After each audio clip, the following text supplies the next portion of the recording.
Hej.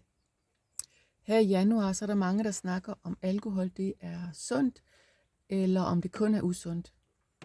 Og jeg tror, at alkohol er sundt, hvis du drikker 1 til højst 2 glas rødvin om dagen.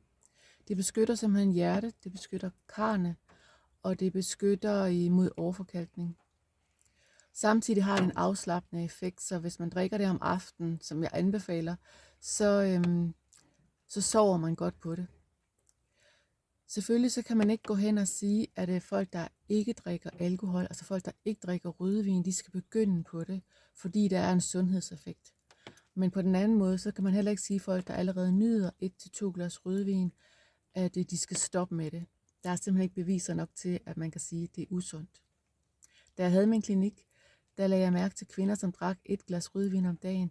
De havde altså en god hud. Så der er masser af gode antioxidanter i, og det er den røde vin, som er den sunde på grund af antioxidanterne. Så hvis du nyder et glas vin eller 2 om dagen, så er min anbefaling, at det er okay, og bliv endelig ved med at nyde det. Bare aldrig andet end vin. Det er ikke sundt. Hej hej.